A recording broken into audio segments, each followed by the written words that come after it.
فرض شریعت یاد رہا، احکام شریعت بھول گئے۔ نحمده ونستعینه ونستغفره ونؤمن به ونتوکل علیہ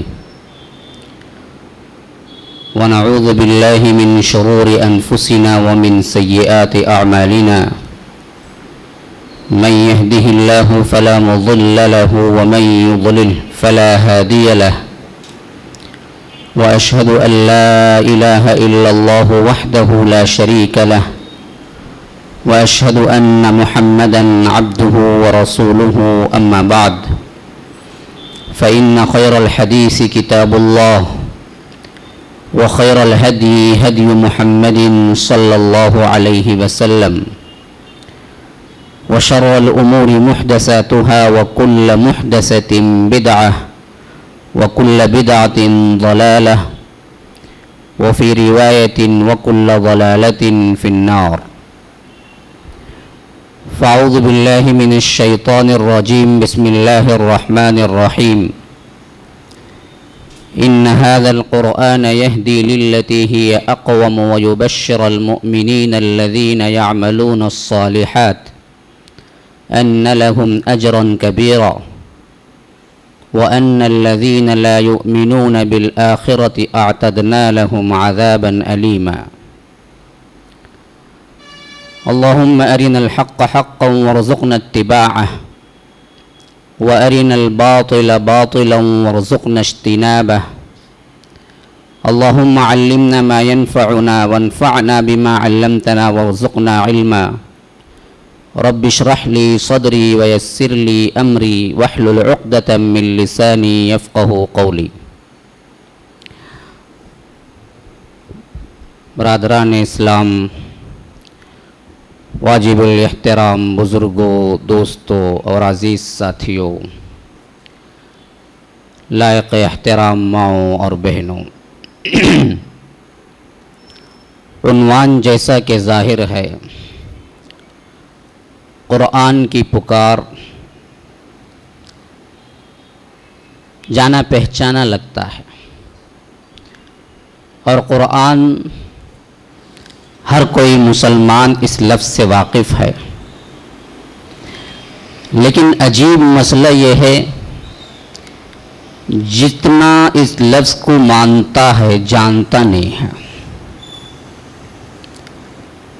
ماننے کے دعوے دار اگر آپ شمار کریں گے تو گلیوں کے اندر سینکڑوں پہنچ جائیں گے، جاننے کے دعوے دار اگر آپ شمار کرنا شروع کریں گے تو 100 میں 1-2 بھی کھڑنے نہ پائیں گے۔ یہ حالت امت مسلمہ کی ہے قرآن سے تعلق۔ تو سب سے پہلے میں بھی اسی پر گفتگو کروں گا۔ قرآن ایک مضمون ہے، پکار ایک دوسرا مضمون ہے۔ ان دونوں عنوانات کو جمع کر کے میں نے کیا ہے عنوان بنایا ہے کہ قرآن کی پکار۔ لیکن پکار کو سمجھنے کے لیے پہلے قرآن کو سمجھنا ضروری ہے۔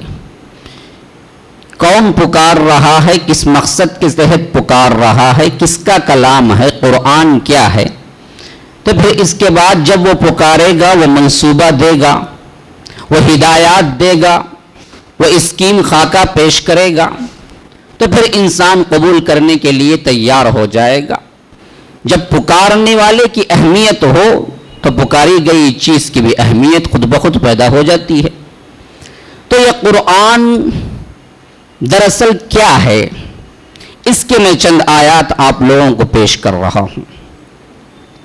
تو اللہ تبارک و تعالی فرماتا ہے کہ وَقُرْآنًا فَرَقْنَاهُ لِتَقْرَأَهُ عَلَى النَّاسِ عَلَى مُكْثٍ وَنَزَّلْنَاهُ تَنزِيلًا، سورہ اسراء کے اندر میں چند آیات پیش کروں گا۔ پہلے صرف آیتوں پہ توجہ کیجئے، مضمون خود بخود ادا ہوگا۔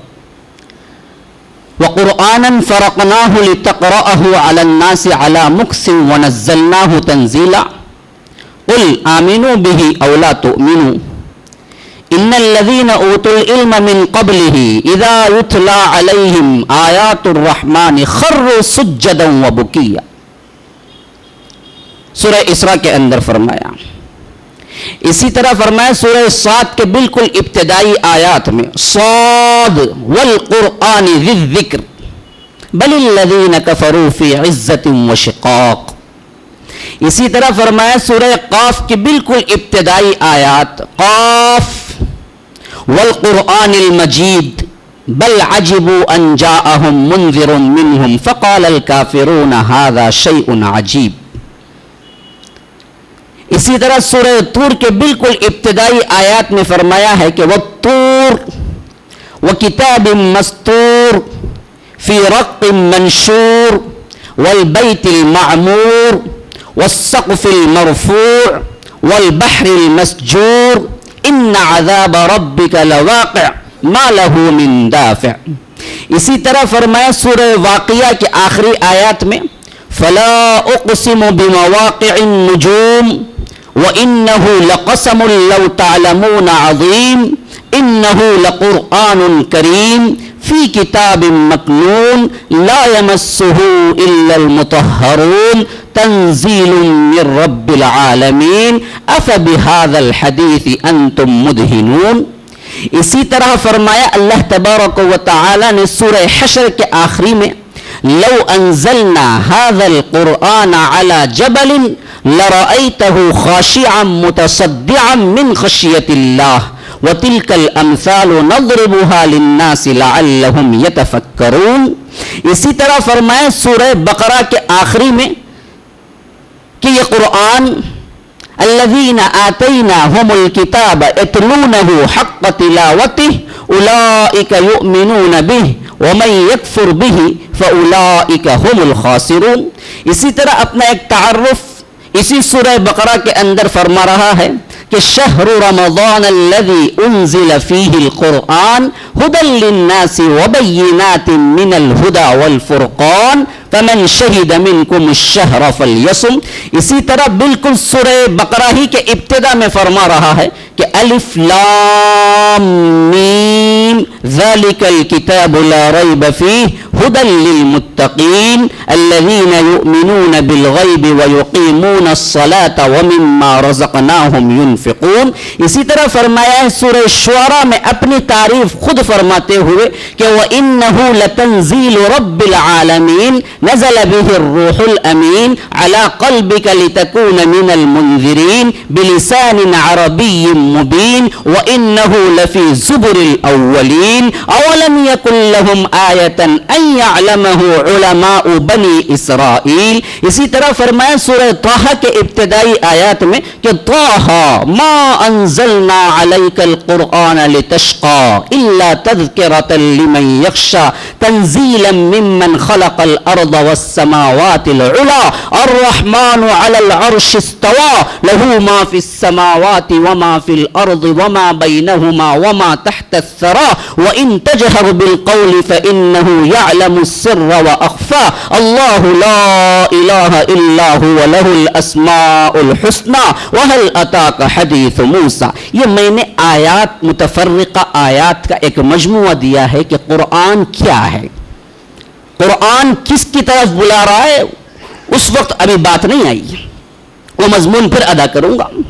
ابھی تو میں نے آیات کو جمع کر کے آپ کو کیا کیا ہے کہ ایک مجموعہ دیا ہے کہ یہ قرآن کیا کہتا ہے اپنے آپ کو. فرمایا اسراء کی جو آیتیں میں نے تلاوت کی ہیں قرآناً فرقناہ لتقرأہ علی الناس, یہ قرآن دراصل اپنے معنی میں بار بار پڑھی جانے والی کتاب. قرأ سے پڑھنا, قرآن بار بار پڑھی جانے والی. یہ قرآن ملانے کے انداز میں جیسا کہ حج قرآن ہے. قرآن کا معنی سمجھ لیجئے پہلے. ایک تو معنی یہ ہے کہ اس کو بار بار پڑھا جاتا ہے تو قرآن ہے. ایک دوسرا معنی یہ بھی ہے کہ اس میں ہر چیز کو, سورتوں کو, آیتوں کو جمع کر دیا گیا ہے تو جو جمع شدہ چیز ہوتی ہے وہ قرآن ہوتی ہے. جیسا کہ جو عمرہ اور حج کو جمع کر دیتے ہیں اس کو کہتے ہیں حج قرآن. اسی سے نکلا ہے قرآن. قرآن یہ جمع شدہ ہے, سورتوں آیاتوں کا ایک بہترین مجموعہ ہے قرآن. تو یہ قرآن اللہ تبارک و تعالی فرماتا ہے کہ فرقناہ لتقرأہ علی الناس علی مکث ونزلناہ تنزیلا. کہ ہم نے اس کو نجمن نجمن ہدایتن ہدایتن تھوڑا تھوڑا کر کے اے اللہ کے رسول صلی اللہ علیہ وسلم آپ پہ نازل کیا ہے. یہ کیوں نازل ہوا ہے اس طرح تھوڑا تھوڑا کر کے؟ بیک وقت نازل نہیں ہوا قرآن جس طرح تورات نازل ہوئی. اللہ تبارک و تعالی نے حضرت موسیٰ کو طور پہ بلایا، پھر بیک وقت کتابی شکل میں دے دی، لوح تختیاں لکھی ہوئی باقاعدہ. اب وہ تورات لے کے بنی اسرائیل کے ہاتھوں میں پہنچایا. لیکن قرآن ایسے نہیں آیا، بالوحی آیا. اور وحی بھی ایک مرتبہ اللہ کے رسول صلی اللہ علیہ وسلم کو کہیں بٹھا کے نزول نہیں کر دیا گیا، بلکہ ہدایتوں کے بالمقابل جیسے جیسے ضرورت پڑی، جیسے جیسے اللہ تبارک و تعالی نے نصیحت ضروری سمجھی امت مسلمہ پہ نازل کیا ہے. تو اللہ تبارک و تعالی نے اس کو تھوڑا تھوڑا کر کے نازل کرنے میں بڑی حکمتیں ہیں، لیکن نہ سمجھنے آنے والے، طنز کرنے والے، اعتراض کرنے والوں کے لیے بڑی خامیاں ہیں. مشرکین مکہ نے پوچھا کہ لولا نزل هذا القرآن جملۃ واحدہ، ایک ہی مرتبہ نازل کیوں نہیں کر دیا گیا؟ اللہ نے کہا کہ کذالک لنثبت به فؤادک ورتلناه ترتیلا، ہم نے اس کو اسی طرح نازل کیا ہے یا اس وجہ سے نازل کیا ہے تاکہ تم اس کو پڑھو، سمجھو اور اپنے دل کے اندر ایمان کی مضبوطی کو پیدا کرو. اسی سے ایک بات ذہن میں رکھ لیجئے، یہ تراویح میں ایک انداز کا معمول جو بن گیا ہے کہ یعلمون تعلمون تعلمون یعلمون، بس کیا ہے ہمیں 20 رکعت ادا کرنا ہے، یہ قرآن ختم کرنا ہے جلدی جلدی سے. یہ دراصل قرآن کا مضمون ہے ہی نہیں. قرآن کہتا ہے کہ تھوڑا تھوڑا کر کے سمجھ کے نجمن نجمن اپنے دل کے اندر اتارو. اس لیے فرمایا کہ قرآن فرقناہ لتقرأہ علی الناس، ہم نے اس کو نجمن نجمن تھوڑا تھوڑا نازل کیا ہے تاکہ تم اس کی قراءت کر سکو اور لوگوں کے دل مضبوط ہوں. ونزلناہ تنزیلا، اور ہم نے اس کو نازل کیا ہے بتدریج. تو قرآن کے نزول کے اندر بھی دو طرح کی حیثیتیں پائی جاتی ہیں. ایک کیا ہے؟ بیک وقت نازل ہو جانا، انزل ينزل انزال سے، انا انزلناہ فی لیلۃ القدر، اچانک ایک ہی مرتبہ. پھر اس کے بعد دوسرا معاملہ یوں ہوا کہ تھوڑا تھوڑا تھوڑا کر کے نزل ينزل تنزیل. بات یوں سمجھ لیجئے، انزل ينزل انزال کا جب لفظ آئے گا اس میں بیک وقت دے دینا ہے. اسی لیے اللہ نے فرمایا کہ لیلۃ القدر میں انا انزلناہ، ہم نے پورے قرآن کو اتار دیا. پورا قرآن ایک ہی مرتبہ لیلۃ القدر میں اترا ہے، ایک ہی مرتبہ. پھر وہاں سے اللہ کے رسول صلی اللہ علیہ وسلم کے قلب اثر پر ایک ہی مرتبہ نہیں اترا، تھوڑا تھوڑا تھوڑا تھوڑا تھوڑا تھوڑا کر کے اترا. اس میں کہتے ہیں کہ نزل ينزل تنزیل. نزل جب آئے گا تھوڑا تھوڑا کرنا، اس کو آپ سمجھیں گے ایک مثال سے. اسی انزل ينزل سے کیا ہے؟ اعلن يعلن، اعلان ہے، ہم سب جانتے ہیں اعلان کرنا. اعلان کیا کرتے ہیں؟ بیک وقت ایک خبر آپ کو پہنچا دینا. بھائی آج یہ اعلان ہوا تھا، تو بھائی کیا ہے؟ ایک نیوز، ایک خبر آپ کو بیک وقت دے دی گئی تھی، فلاں معاملہ یوں ہے. بیک وقت اعلان، بیک وقت دے دینا. اسی طرح تعلیم ہے، علم يعلم تعلیم. یہ کیا کرتا ہے؟ استاد شاگرد کو بٹھاتا ہے، اس کی حیثیت دیکھتا ہے، پھر کتنا دینا ہے اس کو دے کے کہتا ہے کہ جاؤ سبق یاد کرو. پھر وہ پڑھتا ہے، سمجھتا ہے، تو پھر آتا ہے، پھر سیکھتا ہے، پھر تھوڑا تھوڑا کر کے جیسے جیسے وہ اس کو سمجھتا جاتا ہے اس کو دیتے جاتے ہیں. یہ تعلیم میں تھوڑا تھوڑا کر کے دینا ہے، اعلام میں ایک ہی مرتبہ دے دینا ہے. تو انزل ينزل ایک ہی مرتبہ اللہ نے اتارا قرآن کو لیلۃ القدر میں. وہ کہاں سے؟ لوح محفوظ سے لے کر آسمان دنیا میں اتار دیا. لوح محفوظ سے آسمان دنیا میں اتار دے. پھر وہاں سے نجمن نجمن تھوڑا تھوڑا تھوڑا تھوڑا کر کے اللہ کے رسول صلی اللہ علیہ وسلم پر پورے 23 سال کی مدت میں مکہ اور مدینے کے درمیانی تمام علاقوں میں جو حجاز کہلاتا ہے وہاں پر اتارا ہے. تو فرمایا کہ قل آمنوا بہ او لا تؤمنوا، اچھا تم ایمان لاؤ یا نہ لاؤ، یعنی اس کی باتوں پر ایمان لا کے اپنے آپ کو سدھارو یا نہیں بے پرواہ بن جاؤ. اللہ کو اس سے کوئی سروکار نہیں ہے، یہ تمہاری اچھائی کے لیے ہے. لیکن جو اہل علم ہے، ان الذین اوتوا العلم من قبلہ، جب اس کو پڑھتے ہیں اہل علم، کیا کرتے ہیں؟ یخرون للاذقان سجدا، اپنے ٹھٹوریوں کے بل اللہ تبارک و تعالی کے آگے سجدریز ہو جاتے ہیں، گر پڑتے ہیں۔ وَيَخِرُّونَ لِلْأَذْقَانِ سُجَّدًا، اور روتے ہوئے اللہ تبارک و تعالی کے پاس سجدے میں گر جاتے ہیں۔ کون؟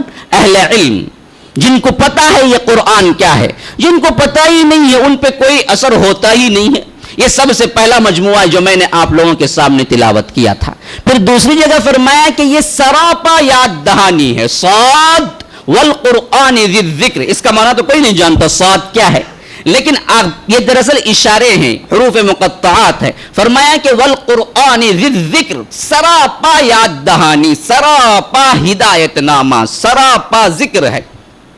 اب اس سے معلوم ہو گیا جو 1000 دانوں کی تسبیح لے کے اللہ اللہ کرتا ہے اس سے بڑا ذکر قرآن کی تلاوت ہے۔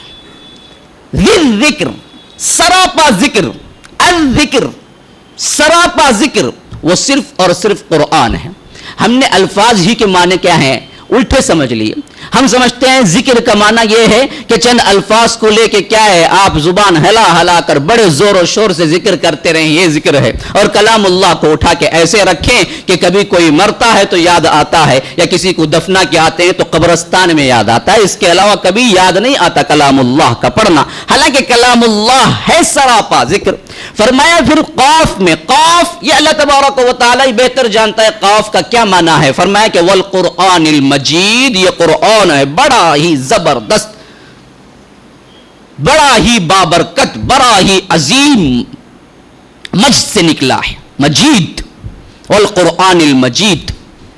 اور ان مشرکون کے لیے سب سے بڑی تعجب کی بات ہے، بل عجبوا ان جاءهم منذر منهم، ہمارے اندر سے ایک ڈرانے والا آ گیا۔ فقال الکافرون ھذا شیء عجیب، کہ یہ تو بڑی عجیب بات ہے، مشرکین نے کہا ہے۔ اسی طرح پھر میں نے طور کی تلاوت کی ہے۔ فرمایا کہ وہ طور، یہ طور ایک بہت بابرکت پہاڑ ہے جہاں پر اللہ تبارک و تعالی نے تورات نازل کی اور اس کی قسم کھائی ہے، بڑا بابرکت ہے۔ وہ کتاب مستور، اور پھر کتاب کی جس کی اللہ تبارک و تعالی نے سطریں کھلا ہوا رکھا ہوا ہے، یہ قرآن ہر ایک کے لیے۔ فی رق منشور، جو لکھا ہوا ہے۔ والبیت المعمور، کہاں ہے اس کا مقام؟ بیت معمور میں ہے۔ والسقف المرفوع، یہ کہاں ہے؟ وہ بہت اونچی چھت پہ۔ پھر اللہ تبارک و تعالی اسی قرآن کا ذکر دوسرے انداز میں کرتا ہے۔ سورہ واقعہ کے میں نے تلاوت کی، فلا اقسم بمواقع النجوم، جو گرتے ہیں ستارے ہم اس کی قسم کھاتے ہیں۔ آپ نے بھی دیکھا ہوگا، کبھی کبھی رات میں مشاہدہ کیا ہوگا، ستارہ گرتے ہوئے نظر آتا ہے۔ وَإِنَّهُ لَقَسَمٌ لَوْ تَعْلَمُونَ عَظِيمٌ، اگر تم جانتے تو یہ بہت بڑی قسم ہے۔ وَإِنَّهُ لَقُرْآنٌ کریم، قرآن بہت ہی عظیم اور بابرکت ہے، کریم ہے۔ فی کتاب مکنون، یہ کہاں ہے؟ اللہ تبارک و تعالی کے ہاں چھپا کے رکھا گیا، فی کتاب مکنون لا یمسہ الا المطہرون، اور اس کو کوئی نہیں چھو سکتا، صرف اور صرف بڑے ہی بابرکت متبرک فرشتے جو اللہ تبارک و تعالی کے ہاں ہیں۔ اسی سے بعضوں نے یہ مسئلہ نکال لیا کہ بغیر وضو کے قرآن کو چھو نہیں سکتے، لیکن اس آیت سے دلیل نہیں ملتی۔ وہ یہاں تو اللہ تبارک و تعالی فرشتوں کے بارے میں کہہ رہا ہے، لا یمسہ الا المطہرون، اس کو نہیں چھوتے مگر صرف مطہر لوگ، وہ جو فرشتے ہیں جس کو اٹھائے ہوئے ہیں لوح محفوظ میں، وہاں پر۔ اسی طرح ایک اور مضمون ادا ہو رہا ہے، وہ کیا ہے؟ اس کو نازل کرنے والا فرشتہ بڑا معزز ہے۔ تنزیل رب العالمین نزل به الروح الامین، روح الامین کے ذریعے رب العالمین کی طرف سے آیا ہے۔ نزل به الروح الامین علی قلبک لتکون من المنذرین، کس کی طرف؟ اللہ کے رسول صلی اللہ علیہ وسلم آپ کے قلب کی طرف۔ ان آیات کا میں نے ایک ترجمہ آپ لوگوں کو اس وجہ سے پیش کر دیا کہ اس قرآن کی عظمت جب رب العالمین خود اپنی کلام اللہ میں بار بار ارشاد کیا ہے تو سمجھ لینا چاہیے کہ کلام اللہ ہمارے لیے سب سے بڑی نعمت ہے، یہ قرآن سب سے بڑی نعمت ہے۔ اب آئیے دوسرے مضمون کی طرف۔ جب یہ قرآن نازل ہوا، پکار لگائی کہ آؤ، تو کائنات کے اندر کیا انقلاب برپا ہوا ہے، کیا ریولیوشن آیا ہے؟ تو بات سمجھ لیجئے، اللہ کے رسول صلی اللہ علیہ وسلم کے دور مبارک میں اس قرآن جب نازل ہو رہا تھا، اس وقت عربوں کی حالت دنیا کے اندر سب سے پست اور سب سے جھگڑالو، سب سے جاہل، سب سے زیادہ کنوار اجڑ، جن کے پاس نہ تمدن تھا، نہ سیاست تھی، نہ اقتصادیات، نہ حکومت، نہ بادشاہت، کوئی نظام کے پابند نہیں، ایسی قوم پہ جب اس قرآن کا نزول شروع ہوا تو وہاں سے ان کی برکتیں اور ان کی سعادتیں، ان کی رفعتیں بلند ہونا شروع ہوئی، یہاں تک کہ تمام عالم میں ممتاز نظر آنے لگی۔ کس کی بدولت؟ اس قرآن کے بدولت۔ اللہ تبارک و تعالی اپنے نبی کو بھیجا، نبوت کا اعلان کس کی بدولت کیا؟ نبوت کا اعلان تو اللہ کے رسول صلی اللہ علیہ وسلم نے کیا ہے، لیکن کس کی بدولت کیا ہے، کس کے ذریعے کیا ہے، کیا کہہ کے بتایا ہے کہ میں نبی ہوں؟ یہی تو نہ فذکر بالقرآن من یخاف وعید، قرآن کے ذریعے آپ یاد دہانی کیجئے۔ اس قرآن کو پیش کر کے کہا کہ دیکھو میں نبی ہوں، میں اللہ کی طرف سے فرستادہ ہوں، میں اللہ کی طرف سے پیغمبر ہوں، اگر نہ مانتے ہو تو اس جیسا کلام لاؤ۔ یہ قرآن ہی تھا دراصل انقلاب کا بھی ذریعہ بنا، نبوت کی بھی نشانی بنی، اور عرب جیسے لوگ جو دوسروں کو عجم کہا کرتے تھے، گونگا، جن کو بات کرنا نہیں آتا ہے، وہ مطلب ہے عجم، عرب جو فصاحت و بلاغت میں ممتاز تھے، تمام لوگوں کو کہا کرتے تھے کہ ان کو بات کرنا بھی نہیں آتا ہے۔ ایسے لوگوں کے سامنے جب یہ قرآن نازل ہوا اور چیلنج دیا کہ اگر نہ ہے تم پیش کرو، پہلی مرتبہ تو کہا گیا کہ پورا قرآن لاؤ، دوسری مرتبہ کہا گیا کہ 10 سورہ، 10 سورتیں لاؤ، تیسری مرتبہ کہا ایک سورہ بسورت مثلی، نہیں لا سکتے۔ آخر کار اللہ نے چیلنج ہی ختم کر دیا، بتا دیا کہ فَإِن لَمْ تَفْعَلُوا وَلَن تَفْعَلُوا، تم نہیں لا سکے، نہیں لا سکتے قیامت تک کے لیے۔ تو اس قرآن کو اللہ تبارک و تعالی نے اتار کے اب ہم سے مخاطب ہوا تو کیا فرمایا؟ اب یہ اہم مضمون ہے جو شروع ہو رہا ہے۔ سورہ اسراء کی میں نے 9ویں آیت جو تلاوت کی ہے، ان هذا القرآن يهدي للتي هي اقوم ويبشر المؤمنين الذين يعملون الصالحات ان لهم اجرا كبيرا وان الذين لا يؤمنون بالآخرة اعتدنا لهم عذابا أليما۔ اللہ تبارک و تعالی نے فرمایا کہ اس قرآن کو ان هذا القرآن ہم نے اتارا کس وجہ سے؟ يهدي للتي هي اقوم، جو تمہارے لیے بڑی ہی سیدھی راہ کی طرف رہنمائی کر رہا ہے۔ وَيُبَشِّرَ الْمُؤْمِنِينَ، اور مومنین کے لیے اس کے اندر بشارتیں ہیں۔ الَّذِينَ يَعْمَلُونَ الصَّالِحَاتِ، جو اپنے اعمال کو اس قرآن کے ذریعے صالح نیک بنا لیتے ہیں، ان کے لیے ماننے کا فائدہ نہیں، ماننے کے ساتھ ساتھ عمل کا ہے، عمل اور سدھار کا۔ یعملون الصالحات ان لهم اجرا کبیرا، ان کے لیے بہت بڑا اجر ہے۔ اچھا جو نہیں مانتے ہیں، وان الذین لا یؤمنون بالآخرہ، جو لوگ نہیں مانتے ہیں، اس قرآن پر ایمان نہیں لاتے ہیں اور قیامت اور آخرت کا کوئی ڈر امید نہیں رکھتے ہیں، اعتدنا لهم عذابا الیما، کہ ہم نے انہیں بڑا ہی دردناک عذاب تیار کر کے رکھا ہے۔ تو معلوم ہوا سب سے اہم پکار کیا ہے کہ میرے پاس ایک آئیڈیل نمونہ زندگی، ایک بڑی سیدھی راہ ہے، تم اس کو اپناؤ، اور اس کا سب سے اہم عنوان کیا ہوگا؟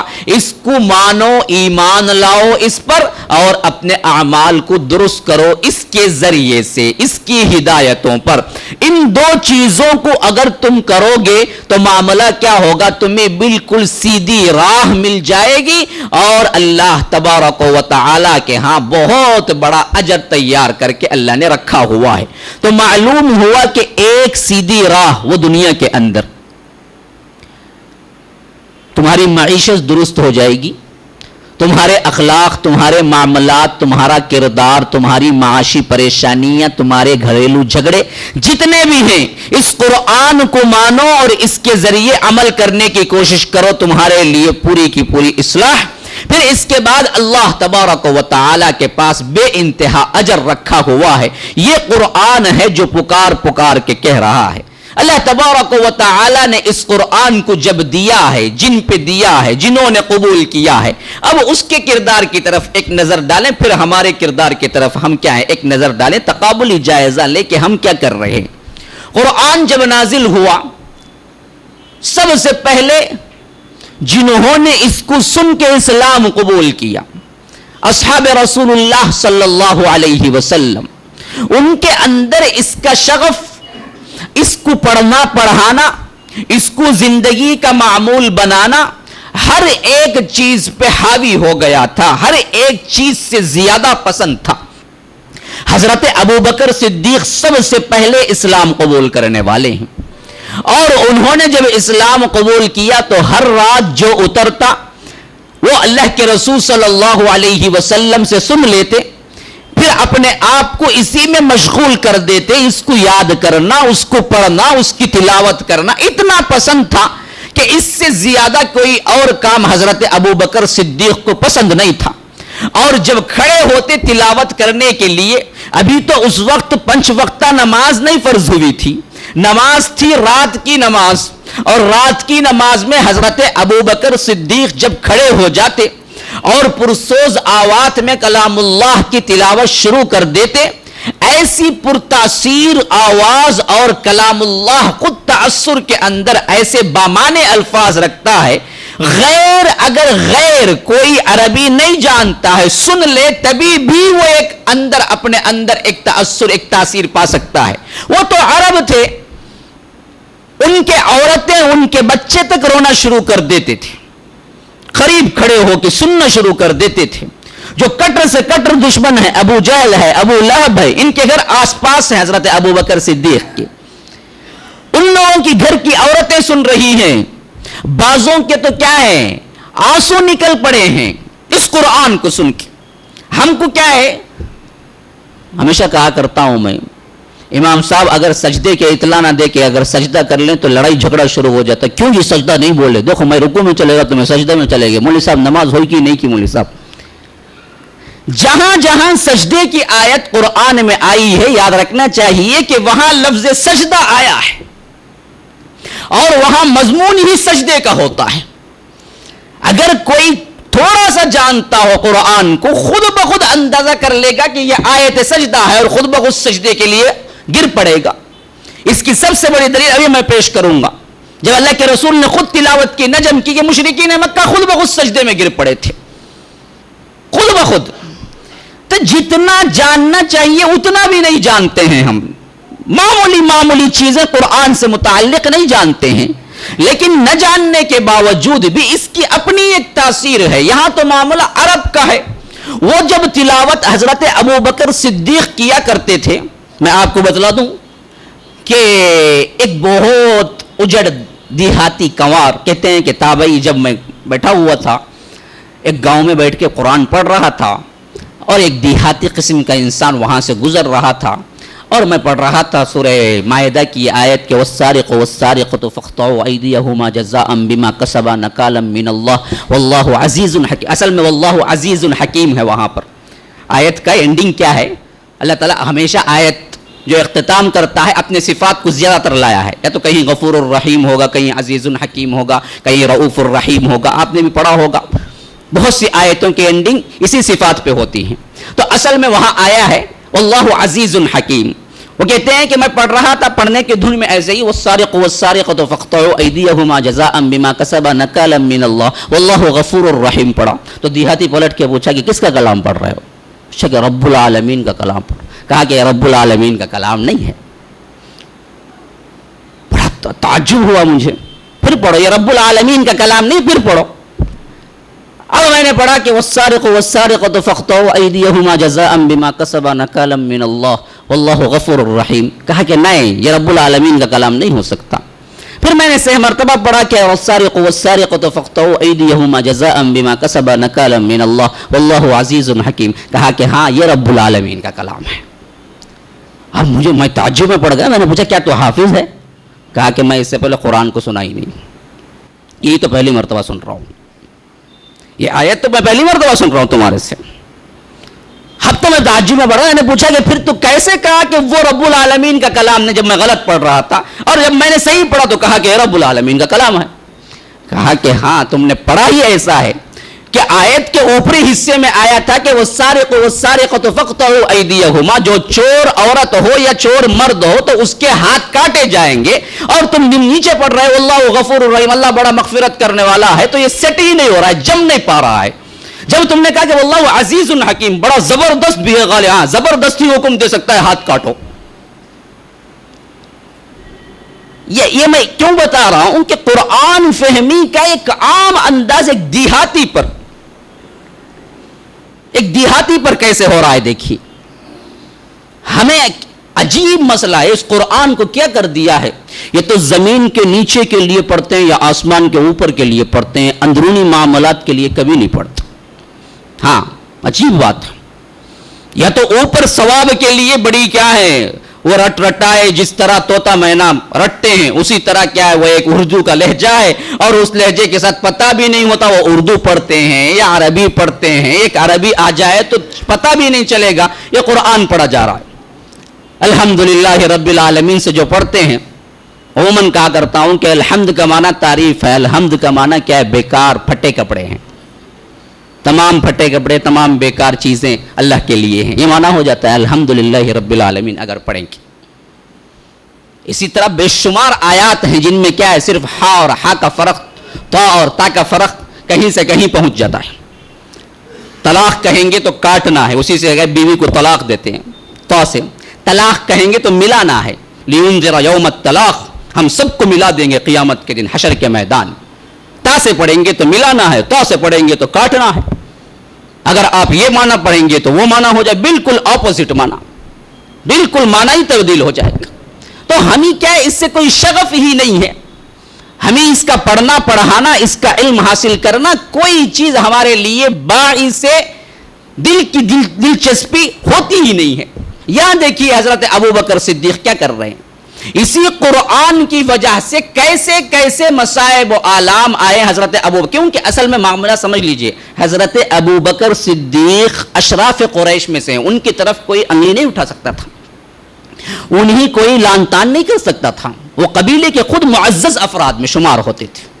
جب وہ کھڑے ہو کے تلاوت کرتے اور اس تلاوت سے زیادہ کوئی اور چیز انہیں پسند نہ تھی, تو مجبور ہو گئے لوگ, تنگ کرنا شروع کر دیے.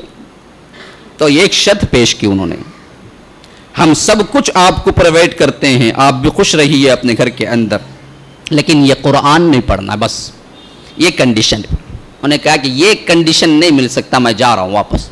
راستے میں ان کا جگری دوست ملا, ابن الدغینہ بول کے ایک دوست تھا. ان کو پوچھا کہ ابوبکر کہاں جا رہے ہو؟ کہا کہ میں لوگوں نے تنگ کر دیا ہے, قبیلے والوں نے, میں جا رہا ہوں. کہا کہ تمہیں نہ کوئی نکال سکتا ہے نہ تم نکل سکتے ہو, بڑے معزز لوگ ہو, آئیے واپس آئیے. پھر بلا کے لاتا ہے, پھر کڑا کرتا ہے, پھر اپنی پناہ میں رکھتا ہے, کہتا ہے کہ دیکھو میری پناہ میں, اب تم جو چاہے کرو. تو قریش کے تمام افراد جمع ہو کے کہتے ہیں کہ اچھا ان سے ایک وعدہ لے لیجئے, یہ بآواز گھر کے اندر ہی پڑھیں لیکن آواز سے نہ پڑھیں گے. وہ آ کے ہاتھ جوڑ کے کہتا ہے کہ میں نے پناہ دی ہے, آواز سے نہیں پڑھنا ہے. وہ کہتے ہیں کہ اچھا انتظام, مان لیتا ہوں. 2 دن نہیں گزرتے ہیں, تیسرے دن پھر ابوبکر کی آواز صحن میں سنائی دیتی ہے رضی اللہ عنہ. پھر لوگ دوڑتے ہوئے ابن الدغینہ کے پاس پہنچتے ہیں, کہتے ہیں کہ دیکھو ابھی بات چیت ہوئی تھی, پھر ابوبکر نے کیا ہے تلاوت شروع کر دی. دغینہ بھاگتا ہوا آتا اور کہتا ہے کہ کیا تم نے پھر تلاوت شروع کر دی؟ کہا کہ تمہاری جو کچھ پناہ ہے تم واپس رکھو, میں تلاوت سے باز نہیں رہ سکتا, یہ نہیں ہو سکتا میرے لیے. قرآن کے پڑھنا اور قرآن کو سنانا, اس سے زیادہ میرے پاس کوئی اور محبوب مشغلہ نہیں ہے, خواہ میری جان چلی جائے. یہ قرآن میرے لیے اہم ہے. کون ابوبکر ہیں؟ یہ سب سے پہلے اسلام قبول کرنے والے ہیں. سب سے بڑا عطیہ کیا سمجھتے ہیں؟ یہی قرآن. اسی طرح عبداللہ ابن مسعود ہیں، اسلام قبول کیا تو اللہ کے رسول سے کہا کہ میں قرآن سناؤں گا کعبۃ اللہ میں. اللہ کے رسول نے کہا کہ نہیں، تم متحمل نہیں ہو، لوگ تمہیں نہیں چھوڑیں گے. کہا کہ اللہ کے رسول نہ چھوڑیں، کوئی مسئلہ نہیں. اللہ کے رسول یہاں تاکید کرتے رہ گئے لیکن یہ چلے گئے کعبۃ اللہ میں، بلند آواز سے شروع کر دی، طٰہٰ ما انزلنا علیک القرآن لتشقى الا تذکرۃ لمن یخشی تنزیلا ممن خلق الارض والسماوات العلی الرحمن علی العرش استوى. پوچھتے کون ہے یہ، کون ہے جو یہاں کے لا الہ الا اللہ کہتا ہے؟ مارو اس کو. اتنا مارا اتنا مارا اتنا مارا کہ لہو لہان ہو کے گر پڑے. پھر دوسرے دن کہا کہ اللہ کے رسول پھر سناؤں گا. کہا کہ نہیں، تم متحمل کل کی نہیں ہے بات. کہا کہ یہ مار جب جب ایک ایک مار پڑتا تھا یہ تلاوت کے انداز میں، یہ تلاوت کے ساتھ ساتھ، یہ تلاوت کے بالمقابل، اس کا سوز تو میں بیان ہی نہیں کر سکتا، اتنا مزہ آ رہا تھا مجھے مار کھا کے تلاوت. یہی معاملہ ہے ابو ذر غفاری کا بھی. غفاری قبیلے کے بالکل اجڑ نوجوان ہیں. یہ لوگ تھے خزاخ، جو ڈاکو کہتے ہیں نا، ڈاکوؤں میں بھی جو بڑے پائے کے ہوتے ہیں ان کو کہتے ہیں خزاخ. یہ دراصل قبیلہ ہی خزاخ قبیلہ تھا، ڈاکو قبیلہ تھا غفار کا. اور وہاں کے یہ سب سے بڑے لیڈر ہیں، یہ ڈاکوؤں کے لیڈر تھے. لیکن پھر یہ سب کچھ چھوڑا، توحید کی تلاش میں گم رہنے لگے. تو معلوم اللہ کے رسول صلی اللہ علیہ وسلم توحید کا اعلان کر رہے ہیں، تو سیدھا پہنچے، اسلام قبول کیا، قرآن سیکھا. کہا کہ اللہ کے رسول واپس نہیں جا سکتا جب تک کہ میں قرآن کو نہ سنا دوں. اللہ کے رسول نے کہا غفاری کے ہو، یہاں کے نہیں ہو، سنا نہیں سکتے، تحمل نہیں ہو سکتا، تمہیں لوگ نہیں چھوڑیں گے، تم خاموشی سے واپس جاؤ، انتظار کرو، جب میں غلبہ پالوں گا میں بلاؤں گا. کہتے ہیں کہ نہیں اللہ کے رسول منع کرتے رہ گئے، کعبۃ اللہ میں آئے، پھر وہی قرآن کو سنانا، پھر وہی مار کھانا، پھر دوسری مرتبہ بھی اسی طرح کی تمنا کرنا. یہ کون ہے؟ سب لوگ کون ہیں؟ کن سے متاثر ہیں؟ کیا حاصل کر کے بے چین ہیں؟ یہ کلام اللہ کو حاصل کر کے بے چین ہیں. اب آگے بڑھیے، مدنی دور کے قصے سنا رہا ہوں. اصحاب رسول اللہ صلی اللہ علیہ وسلم کو اس قرآن سے شغف کتنا تھا. حضرت انس 10 سال اللہ کے رسول صلی اللہ علیہ وسلم کی غلامی کی ہے، 10 سال. اور جب غلامی میں آئے تھے 10 سال کی عمر تھی. جب اللہ کے رسول وفات پائے 20 سال کی عمر تھی. اور یہ ام سلیم، یہ ان کی ماں ہیں، یہ ماں ہیں، ہاتھ پکڑ کے لے کے آئے اللہ کے رسول صلی اللہ علیہ وسلم کے پاس. کہا کہ اللہ کے رسول میں اس کو آپ کی خدمت میں دے دیتی ہوں، آپ اس کو قرآن سکھائیے، آپ اپنی خدمت کے لیے رکھ لیجیے. اللہ کے رسول صلی اللہ علیہ وسلم نے کہا کہ اے اللہ اس کو قرآن کی فقہ عطا کر. پھر اس کے بعد یہ انس بن مالک کہتے ہیں کہ جب قرآن تلاوت کیا کرتا تھا تو جس طرح اللہ تبارک و تعالی نے جبرائیل کے ذریعے اللہ کے رسول صلی اللہ علیہ وسلم پہ اتارا تھا، بے عینہ اسی طرح اسی لہن اسی لہجے میں تلاوت کیا کرتا تھا. اللہ کے رسول صلی اللہ علیہ وسلم ایک مرتبہ مسجد نبوی کے اندر آئے تو دیکھا کہ ایک آواز کانوں سے ٹکرا رہی ہے، قرآن کی پرسوز آواز. پوچھا کہ کون ہے؟ بتایا گیا کہ ایک انصاری صحابی ہیں. اللہ کے رسول نے ہاتھ اٹھا دیا، کہا کہ الحمدللہ، اے اللہ سب تعریف تیرے ہی لیے ہے جو میری امت میں اس جیسا صحابی پیدا کیا. کس کی وجہ سے؟ یہ تعظیم، یہ عزت. اللہ کے رسول حمد تعریف بیان کر رہے ہیں. کیا کہہ رہے ہیں؟ اے اللہ تیرے لیے حمد ہے کہ تو نے میری امت کے اندر اس جیسا قاری پیدا کیا، خوش الحان پڑھنے والا پیدا کیا. اللہ کے رسول صلی اللہ علیہ وسلم کے ایک صحابی تھے اسید بن حضیر. یہ دراصل قرآن ہی سے متاثر ہو کے اسلام قبول کیا، اور اسلام قبول کیا تو قرآن ہی اپنی زندگی کا سب کچھ سمجھ لیا.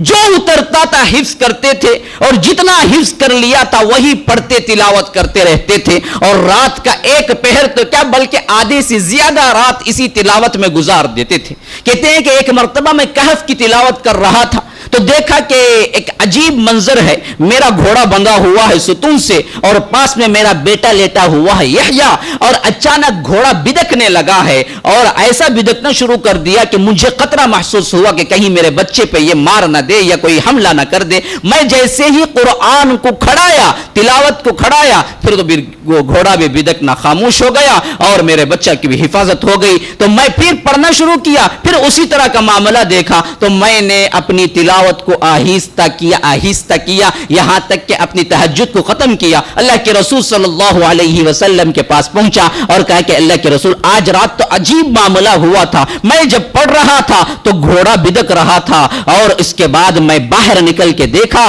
تو میں دیکھ رہا ہوں کہ ایک ابر کے ٹکڑے میں بہت سی روشنیاں منمنا رہی ہیں اور وہ اوپر کی طرف جا رہا ہے۔ کہا کہ اللہ کے رسول صلی اللہ علیہ وسلم کامیاب ہو جاؤ، کامیاب ہو جاؤ، پڑھو پڑھو۔ کہا کہ اسید ابن حضیر اے اللہ کے رسول میں کیسے پڑھ سکتا تھا، میرا بیٹا قریب میں تھا اور کہیں مجھے خدشہ ہوا کہ یہ حملہ نہ کر دے۔ کہا کہ اسید اصل میں وہ فرشتے تھے جو تمہاری قراءت سننے کے لیے آئے تھے، اگر تم صبح تک اس تلاوت کو جاری رکھتے تو فرشتے تم بالمشافہ ان آنکھوں سے مدینے کی گلیوں میں دیکھتے۔ اللہ تبارک و تعالی کے فرشتے رحمت لے کے نازل ہوتے ہیں تلاوت کلام پاک جہاں ہو رہا ہے۔ غزوہ بنی مصطلق کا واقعہ ہے 5-6 ہجری کے اندر۔ اللہ کے رسول صلی اللہ علیہ وسلم صحابہ کو لے کے پہنچے ہیں، رات کا موقع ہے۔ اللہ کے رسول صلی اللہ علیہ وسلم نے کہا کہ رات میں کون پہرا دے گا، کوئی ہے؟ تو 2 صحابی اٹھے، ایک عمار بن یاسر، ایک عباد بن بشر۔ دونوں نے کہا کہ اللہ کے رسول صلی اللہ علیہ وسلم ہم پہرا دیں گے۔ تو اللہ کے رسول نے کہا کہ ہاں ہم آرام کریں گے، تم پہرا دینا۔ جب یہ دونوں الگ ہوئے تو عمار بن یاسر نے پوچھا کہ پہلی رات میں تم پہرا دیتے ہو یا میں پہرا دوں؟ عباد بن بشر نے کہا کہ نہیں، پہلی رات میں تم دو اور آدھی رات تک میں دوں گا، پھر دوسرے پہر میں تم دینا، میں تھوڑی دیر آرام کروں۔ عمار بن یاسر نے کہا کہ ہاں جیسے ہی وقت ختم ہو مجھے اٹھا دینا۔ سو گئے۔ عباد بن بشر جیسے ہی عمار سو گئے سوچا کہ خاموش بیٹھوں یا سو جاؤں، رات کا پہر ہے۔ دیکھیے نا عجیب معاملہ میں بتلا رہا ہوں، ہم نے بھی اپنے ذہنوں میں تفریح کے بہت سی چیزیں بنا کے رکھی ہیں۔ فرصت ملے تو انسان سوچتا ہے کیا کروں، ٹی وی دیکھوں، کیا کروں، کھیلوں، کیا کروں، کوئی کتاب پڑھوں، کیا کروں، مزاح کروں، کیا کروں، کوئی دوسرا کام میں لگ جاؤں، یا سیر و تفریح کے لیے نکل جاؤں، یا آؤٹنگ کے لیے جاؤں، یا ڈرائیونگ کروں، لانگ ڈرائیونگ۔ ہماری ہیبی کیا ہے؟ ہمیں لانگ ڈرائیونگ ہماری ہیبی ہے۔ فلاں ہیبی کیا ہے؟ ہمیں میوزک سننا ہماری ہیبی ہے۔ فلاں کیا ہے؟ ہمیں گانے سننا ہیبی ہے۔ فلاں کو ناچنا ہیبی ہے۔ کیا عجیب و غریب فلسفے ہیں ہمارے۔ دراصل ہم نے بھی اپنا ایک معیار بنایا، وہ کیا معیار ہے؟ مزے کا ایک معیار ہے۔ کس سے مزہ ہوگا؟ ٹی وی دیکھو مزہ ہوگا، فلم کے لیے چلو مزہ ہوگا، آؤٹنگ کے لیے چلو مزہ ہوگا، ڈرائیونگ کے لیے چلو مزہ ہوگا۔ لانگ کیا ہے؟ اب تو کیا ہے ہمارے ہابی ایک اور بدلتے ہوئے ہیں۔ اب فون میں ریچارج کرا لو، فری ہے، دونوں ریچارج کر کے کیا ہے گھنٹے بات کریں، حرام کاری کیوں نہ ہو، یہ بھی ہماری ہابی ہے۔ رات بھی میں گزرتی ہے ہمارے لیے، دونوں فری انکمنگ آؤٹ گوئنگ ہے بھائی ہمارے پاس، وہ ہم نے ڈال لیا ہے، وہ ریٹ کٹر ڈال لیا۔ اب کیا کرو، باتیں کرتے رہو، وقت کیسے پاس ہوتا پتہ ہی نہیں چلے گا۔ یہ سب ہماری ہیبی ہے۔ اور یہ ہیبی کیوں اپناتے ہو؟ اس وجہ سے اپناتے ہو کہ طبیعت چاہتی ہے کہ ذرا تفریح ہو جائے، اور یہ طبیعت کا میلان ہے۔ طبعی لحاظ سے ہر انسان چاہتا ہے کہ تفریح ہو جائے، اور عجیب بات یہ ہے کہ ہم تفریح تمام کی تمام صرف ان میں سمجھتے ہیں، کن میں؟ اس طرح کے گناہ کے کاموں میں۔ اگر حلال کام بھی ہیں تو کیا سمجھتے ہیں؟ کوئی اچھا سا ناول پڑھ لو، کوئی اچھی سی کیا ہے کتاب اٹھا کے پڑھ لو، بس یہاں تک سمجھتے ہیں کہ تفریح ہے۔ تفریح ہے اصل تفریح، اصل دلوں کا سکون تو یہ ہے کہ نماز پڑھو۔ اصحاب رسول اللہ صلی اللہ علیہ وسلم یہ تفریح کس میں تلاش کرتے تھے؟ کس میں تلاش کرتے تھے؟ اپنی نماز میں تلاش کرتے تھے، اپنے ذکر میں تلاش کرتے تھے، اپنی تلاوت میں تلاش کرتے تھے۔ جس طرح ہمیں بغیر ٹی وی دیکھے چین نہیں آ سکتا، وہ تلاوت کیے بغیر چین نہیں آ سکتا انہیں۔ ایک دن کی تلاوت مس ہوئی بڑے بے چین ہو جاتے تھے کہ میں نے کیا ہے ایک دن پورا مکمل کر لیا، تلاوت نہیں کی۔ ارے اس میں تو بڑی حلاوت ہے، اسی طرح تھکے ماندے گھر کو آئے نا، سوچتے کہ تھکان ہو گئی، دور کیسے کروں؟ نماز کے لیے کھڑے ہو جاؤ، دور ہو جاؤ۔ ہم سوچتے کہ فرض نماز بھی تھک کے آکوں، کیا بھی نہیں، اللہ معاف کر ڈالیں گا بھائی، سو جائیں گے، ہمیں پہلے تھکان اتار لیں گے۔ فرض نماز بھی صحابہ یوں چلے، تھکان ہے تو نفل نماز کے لیے کھڑے ہو جاؤ، تھکان دور ہو جائے گی، تھکان دور ہو جائے گی۔ میں آپ کو بتلاؤں، تھکان دور ہونے کے لیے ذکر بڑا پائیدار ہے۔ حضرت فاطمہ آئی اللہ کے رسول کے پاس، اللہ کے رسول نہیں تھے لیکن نیوز پہنچی تھی کہ بہت سے غلام آئے ہوئے ہیں، اور حضرت فاطمہ جب حضرت علی سے شادی کر کے گھر پہنچی ہے نا، آپ کو معلوم ہونا چاہیے کہ کوئی جہیز وہیز نہیں تھا، جو زیادہ مشہور ہو گیا ہے فاطمہ کا جہیز، فاطمہ کا جہیز۔ وہاں گرینڈر تھا، مکسی تھی، فریج تھا، واشنگ مشین تھی، اور اعلیٰ پیمانے کے سیمسنگ پیناسونک کے لے کے دیے تھے۔ اللہ کے رسول صلی اللہ علیہ وسلم زندگی بہترین گزرے، کوئی معاملہ نہیں تھا۔ سیدۃ النساء اہل الجنہ، عورتوں کی سردار جنت کے اندر، اور یہاں پر سید المرسلین والآخرین کی سب سے چہیتی بیٹی، اور اس سے زیادہ معزز شرف کیا مل سکتا ہے؟ تمہیں بولو۔ آخرت میں تو جنت کے عورتوں کے سردار، دنیا کے اندر پورے سید المرسلین والآخرین، سید العرب والعجم محمد الرسول اللہ صلی اللہ علیہ وسلم کی سب سے چہیتی بیٹی، 4 بیٹیاں لیکن سب سے چہیتی تو فاطمہ ہے، اور سب سے چھوٹی بھی ہیں۔ جو چھوٹے ہوتے ہیں زیادہ باپ کیا ہے محبت کرتا ہے، تو سب سے چہیتی بھی ہیں۔ تو یہاں دنیا میں بھی پوری عزت شرف جتنا مل سکتا تھا مل گیا، اس سے اونچا کوئی تصور نہیں کر سکتے، آخرت میں بھی مل گیا۔ لیکن دنیا میں گزارنے کا، گھریلو زندگی کا کیا انداز تھا؟ حضرت فاطمہ خود جا کے کنویں سے پانی اٹھا کے لے آتی تھی، خود جا کے گھر کا جھاڑو خود دیا کرتی تھی، گھر کے برتن خود مانجا کرتی تھی۔ اسی وجہ سے کیا ہے، ان کے ہاتھوں میں چھالے پڑ گئے تھے، رسی کھینچتے کھینچتے گھر کے لیے جتنی پانی کی ضرورت ہے حضرت فاطمہ کنویں سے لایا کرتی تھی، جو ضروریات تھی گھر کے وہ سب خود کیا کرتی تھی۔ حضرت علی مرتبے میں کم اگر آپ جان بھی لیجئے، لیکن ہے شوہر، سید المرسلین والآخرین کی بیٹی ہونے کے باوجود بھی شوہر کی خدمت کیا کرتی تھی۔ آج تو کچھ بیویوں کو ذرا ہو جائے تو مسئلہ ہی ختم ہے، شوہروں کی خدمت پہلے بھی نہیں ہے، شوہر ہی خدمت کرتے رہے ہیں آج تک، معاملہ ہی الٹا ہے۔ لیکن ذرا معزز ہو جائے بیٹی، ذرا اس کا معاملہ ذرا بڑے گھرانے کا ہو جائے اور شوہر کا معاملہ ذرا کم تر ہو جائے تو پھر تو مسئلہ ہی ختم ہے۔ اب تو وہ چیئر پہ بیٹھ کے حکم دینا ہے، یہ تو پوچھنا جی حضور کیا کرنا ہے مجھے، یہ حیثیت ہے۔ تو یہاں تو سب سے معزز ترین تھی اور پورا کام کیا کرتی تھی، تھکان سے چور ہو جاتی تھی۔ اللہ کے رسول صلی اللہ علیہ وسلم معلوم تھا میری بیٹی چہیتی مشقتیں اٹھا رہی ہے گھر کے اندر، اسی وجہ سے جب خود انتظار کیا کہ کوئی غلام ہاتھ آ جائے گا، اور بدر سب ہو چکی تھی، اللہ نے معزز کر دیا تھا اسلام کو، آئے دن مال غنیمتیں آ رہی تھی، تب معلوم ہوا حضرت فاطمہ کو کہ چند غلام آئے ہوئے ہیں، تو بڑی امید لے کے آئی تھی اللہ کے رسول کے پاس کہ کہیں کہ اللہ کے رسول آپ کی بیٹی مشقتیں اٹھا رہی ہے، گھر کے جھاڑو میں خود دے رہی ہوں، گھر کے برتن میں صاف کر رہی ہوں، کنویں سے پانی میں لا رہی ہوں، کوئی ایک غلام ہمیں مل جائے تو بہت سہولت ہو جائے گی۔ اسی وجہ سے اللہ کے رسول کے پاس آئی تھی۔ اتفاق دیکھیے اللہ کے رسول نہیں تھے اس وقت، اللہ کے رسول صلی اللہ علیہ وسلم باہر تھے، تو حضرت فاطمہ سب سے چہیتی بیوی ہے، ان سے درخواست کی ابا جان آئے تو کہہ دینا۔ پھر اس کے بعد چلی گئی۔ جب نیوز معلوم ہوئی، اللہ کے رسول صلی اللہ علیہ وسلم نے پوچھا کہ کچھ تبدیلی ہے؟ کہا کہ ہاں اللہ کے رسول فاطمہ آئی تھی۔ اچھا فاطمہ آئی تھی، میری چہیتی بیٹی، کیوں آئی تھی؟ پتہ نہیں کوئی خاص کام ہوگا، آئی تھی، اور یہ بھی بتا کے گئی تھی کہ غلام بھی ایک چاہیے۔ کہا کہ اللہ کے رسول اچھا، اب انتظار نہیں کیا۔ اب دیکھیے پیار و محبت دینا ہے تو کیسے، دنیا کے معاملات میں باپ کا انداز کیسے ہے، پیار الگ چیز ہے، دنیا دینا الگ چیز ہے، پیار الگ چیز ہے۔ اللہ کے رسول نے انتظار نہیں کیا کہ فاطمہ پھر آئیں گی تب میں جواب دوں گا، بلکہ خود آگے بڑھ کے چل کے گئے ہیں اللہ کے رسول صلی اللہ علیہ وسلم حضرت فاطمہ کے گھر، جبکہ معلوم ہو رہا ہے کہ رات ہو چکی تھی۔ حضرت فاطمہ کہتے ہیں ہم لیٹ چکے تھے، دروازہ کھٹکھٹایا، اندازہ ہی نہیں سا کہ اس وقت بھی اللہ کے رسول آئیں گے، لیکن جب پردہ اٹھا کے دیکھا تو اللہ کے رسول کھڑے ہوئے، حضرت علی تو کیا ہے فرط مسرت سے کانپ گئے, جلدی جلدی بستر وغیرہ سمیٹنے لگے کہ اللہ کے رسول کہے کہ علی چھوڑو چھوڑو, جیسے ہے ویسے رہنے دو, اپنے گھر میں آیا ہوں, بیٹی کے گھر میں آیا ہوں, کیا تکلف ہے باپ کو.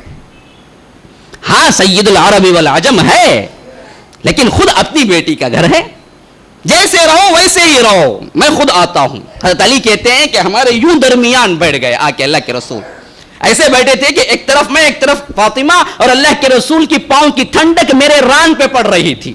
اللہ اتنا بے تکلف ہو کہ اللہ کے رسول صلی اللہ علیہ وسلم ہمارے درمیان بیٹھے. پھر گفتگو شروع کی, تسلی دی, کیا ہو رہا ہے, مشقتیں اٹھا رہی ہو, اچھی چیز ہے. کہا کہ فاطمہ آئی تھی, شرماتے ہوئے کہا کہ ہاں ابا جان آئی تھی, لیکن اب دراصل محسوس ہو رہا تھا حضرت فاطمہ کو کہ میں نے دنیا مانگنے کے لیے آئی تھی. کیوں آئی تھی, اسی وجہ کہا کہ کاش نہیں بتایا, ہاں آئی تھی. کہا کہ کیا اس وجہ سے آئی تھی کہ غلام مانگتی.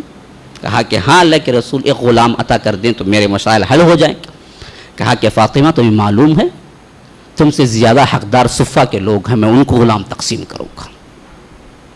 وہ بیچارے گھر بار چھوڑ کے آ کے رہ رہے ہیں, ان بیچاروں کو کھانے پینے کے لیے ساز و سامان نہیں ہے. یہاں بھی وہی معاملہ تھا, بلکہ اس سے بڑھ کے تھا, لیکن اپنے معاملے کو کم تر سمجھنا, دوسروں کو برتر سمجھنا, یہ ہے اللہ کے رسول صلی اللہ علیہ وسلم کا اسوہ. کہا کہ اللہ کے رسول صلی اللہ علیہ وسلم اگر آپ نہ چاہتے ہیں تو مجھے کوئی مذائقہ نہیں. تو اللہ کے رسول نے کہا کہ فاطمہ میں غلام تو تمہیں نہیں دے سکتا, لیکن غلام کا متبادل راستہ آپ کو اختیار کرنا پڑے گا. آپ کو میں سمجھا دیتا ہوں. وہ کیا, جب تم تھکا ماندی اپنے بستر پہ آتی ہو تو تم یوں کرو کہ 33 مرتبہ سبحان اللہ, 33 مرتبہ الحمدللہ, 33 مرتبہ اللہ اکبر, یہ تسبیح فاطمہ کے نام سے ہی مشہور ہے, یہ پڑھ کے سو جایا کرو, تمہاری تمام تھکان دور ہو جائے گی. ذکر تفریح, ذکر تھکان کو دور کرنے کا سبب, ذکر تمہارے قلب کو سکون پہنچانے کا سبب. کلام اللہ تمہارے لیے سب سے بڑا سکون ہے. ہم نے تفریح ان میں تلاش کر لی ہے, اس وجہ سے ہم کلام اللہ کی تلاوت و حلاوت کو جانتے ہی نہیں. یہاں دیکھیے جس واقعے سے میں نے یہ واقعہ نکالا تھا, اب آئیے اس طرف. عباد بن بشر کہتے ہیں کہ عمار بن یاسر جب سو گئے تو میں نے سوچا کہ اب میں کیا تلاش کروں. ذہن نے ساتھ دیا کہ اب تو تمہیں نماز کے لیے کھڑے ہو جانا چاہیے. بڑا بہترین موقع ہے, بڑا سہانا منظر ہے, رات چھائی ہوئی ہے, صحرا کا ماحول ہے, اور آس پاس کیا ہے, بڑا ہی کھلی ہوئی فضا ہے, ہوا اور بہت ٹھنڈی ٹھنڈی آ رہی ہے. ہم ایسے وقت میں کیا سوچتے, ذرا میوزک بھی ہو جائے, ذرا شباب کباب بھی ہو جائے, اگر ساتھ میں کچھ اور چیزیں بھی ہوتی تو کیا اچھا ہوتا. لوگ پکنک منانے کے لیے صحراؤں کو جاتے ہیں, جاتے ہیں نہیں جاتے, کھلے آسمان کو تلاش کرتے ہیں. اور یہ پکچروں گانوں میں بھی دیکھیے نا جی, جب وہ پیش کرتا ہے تو یہی اوٹی میں ایک مرتبہ چلے گیا تھا, وہاں جب پھرانے والا بتایا تو یہ فلاں اس کی شوٹنگ ہوئی تھی, بلا کی وہاں شوٹنگ ہوئی تھی, وہ بلا کی وہاں شوٹنگ ہوئی تھی. یہ بتا رہا ہے, کیوں بتا رہا ہے, یہ شوٹنگ پوائنٹ ہے, کہتے دیکھنا خود ایک تفریح ہے. اللہ اکبر, کیا بدبختی ہے, اور لوگ اس کو دیکھنے کے لیے سفر کر کے جاتے ہیں. وہ بھی کوئی دیکھنے کی جگہ ہے جہاں زناکاروں نے اکٹھا ہو کے زنا کیا ہو, وہ بھی دیکھنے کی جگہ ہو. جہاں فحشکاری ہو رہی ہے وہ بھی کوئی دیکھنے کی جگہ ہو. آج وہ سب چیزیں کیا ہیں, یہی بن گئی ہیں. تو ہم کیا ہیں, یہ کھلے آسمان, یہ اس طرح کے پہاڑ, یہ اس طرح کے قدرتی مناظر دیکھتے ہیں تو ہمیں محسوس ہوتا ہے کہ کیا ہے جی بہترین موقع تفریح اٹھانے کا. لیکن عمار بن یاسر جیسے ہی سوئے, عباد بن بشر جیسے ہی دیکھا کہ ماحول اتنا سہانا ہے تو اس وقت میں تلاوت کر لوں, کیا مزہ آ جائے گا. ہاتھ باندھا, تکبیر کہی, تلاوت میں مشغول ہو گئے. طویل ترین تلاوت کے لیے آدھے جز کا سورہ کہف شروع کر لیے. الحمدللہ الذی انزل علی عبدہ الکتاب ولم یجعل لہ عوجا قیما لینذر بأسا شدیدا من لدنہ ویبشر المؤمنین الذین یعملون الصالحات ان لہم اجرا حسنا ماکثین فیہ ابدا وینذر الذین قالوا اتخذ اللہ ولدا ما لہم بہ من علم. اب یہ پڑھ رہے ہیں, تاثیر اور حلاوت ماحول خود ان کے لیے کیا ہے, بڑا ہی بہترین منظر پیش کر رہا ہے. یہ ایسے مشغول ہوئے کہ وقت کیسے گزر رہا ہے پتہ ہی نہیں چلا.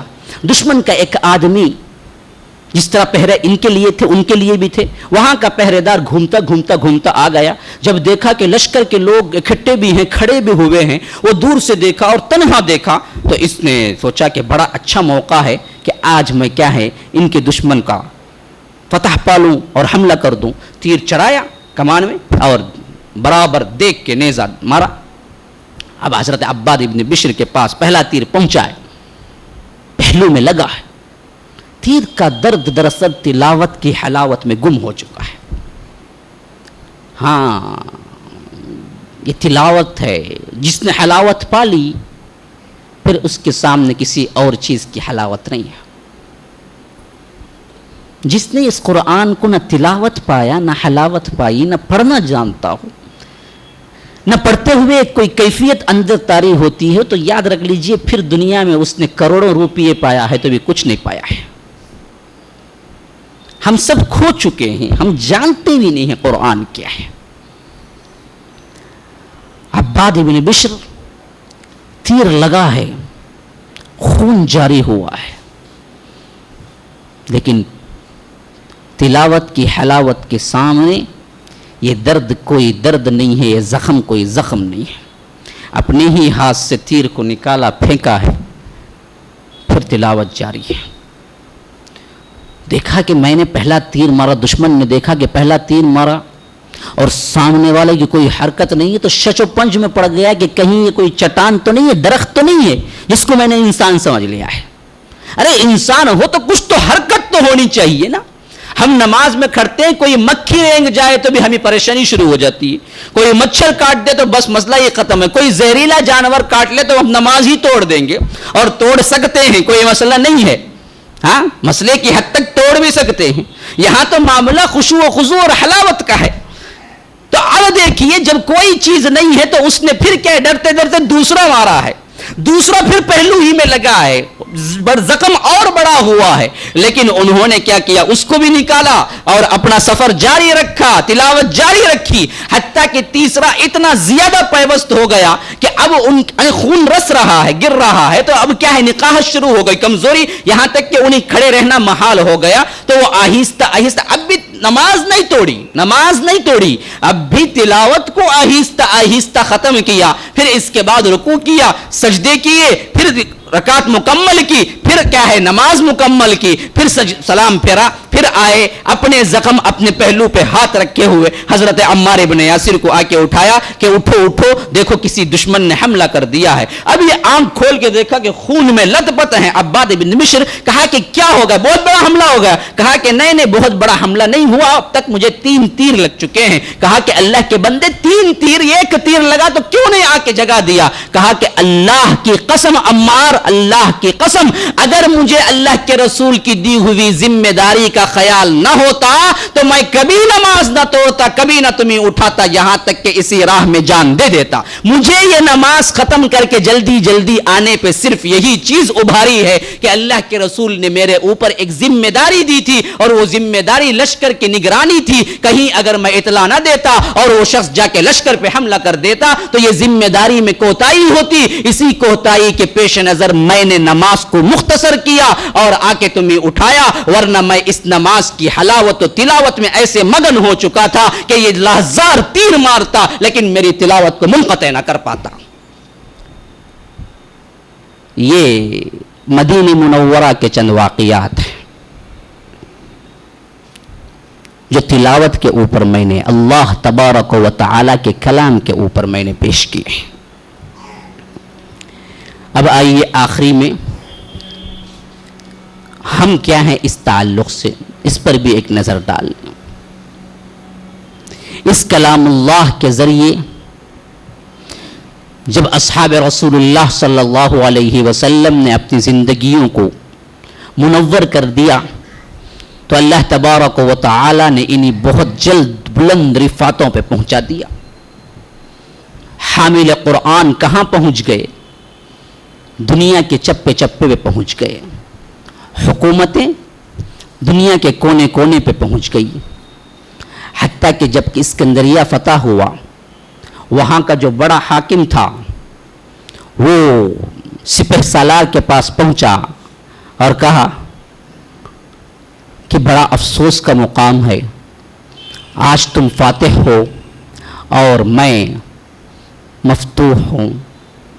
حالانکہ ایک زمانہ ایسا ہی تھا کہ ہم فاتح تھے اور ہمارے پاس آنے والے مفتوح ہوا کرتے تھے۔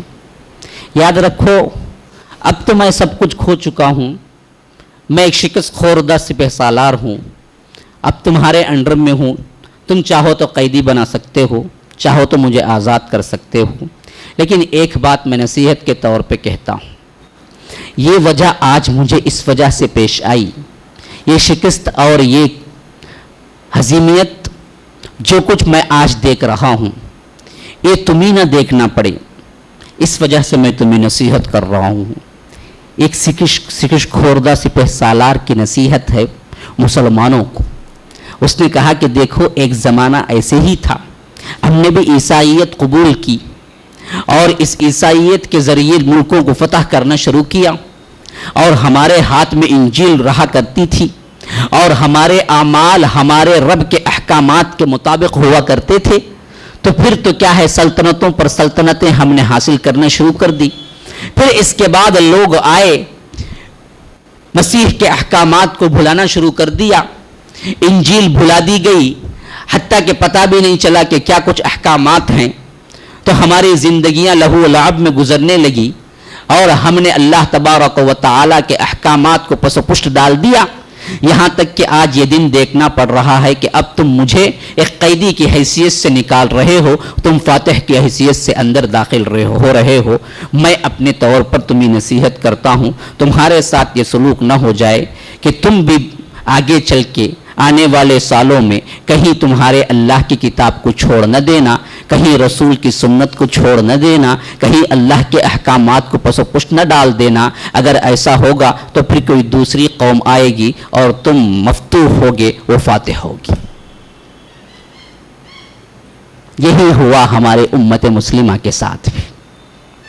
اللہ تبارک و تعالی نے بے انتہا انعامات کیے، اللہ تبارک و تعالی نے دنیا میں سرفراز کر دیا مسلمانوں کو، لیکن مسلمانوں نے اس قرآن کو چھوڑ دیا، اس قرآن کی تلاوت بھی چھوڑ دی، پڑھنا بھی چھوڑ دیا، سمجھنا بھی چھوڑ دیا، احکامات بھی چھوڑ دیا۔ کوئی چیز نہیں ہے جو اس پہ ہمیں کیا ہے مداومت کرتی ہوئی نظر آتی ہو۔ خال نظر آتے ہیں جن کو صرف تلاوت آتی ہے، لیکن سمجھ کے پڑھنا تو کسی کو نہیں آتا ہے۔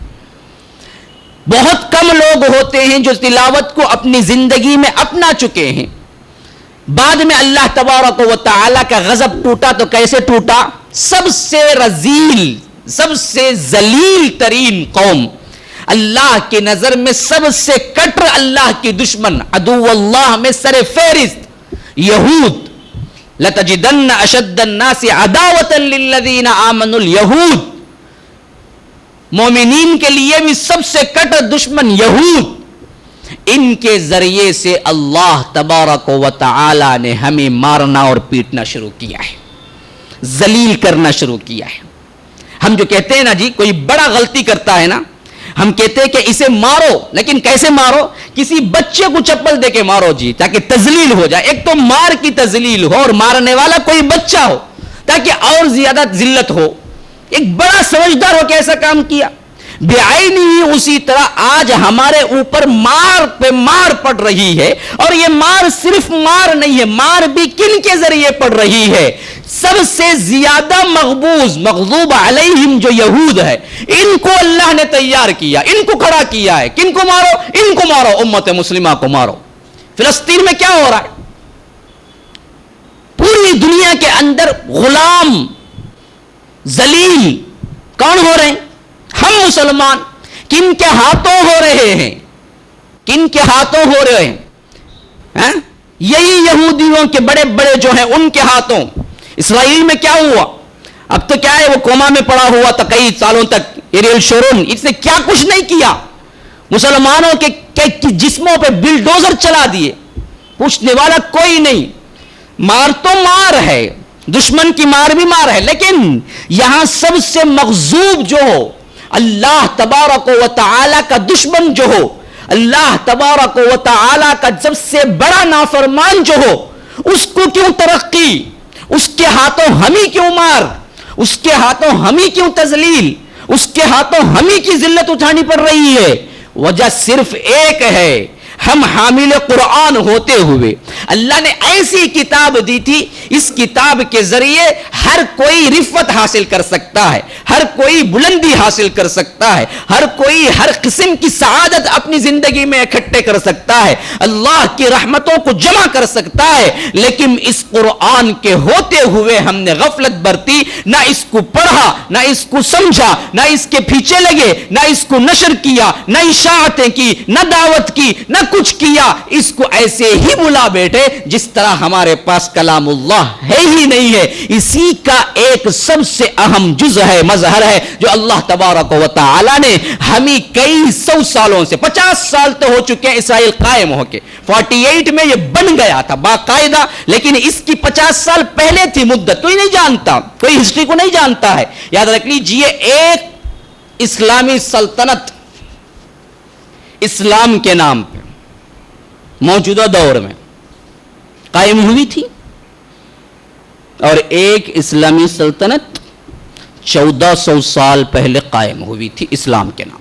پوری تاریخ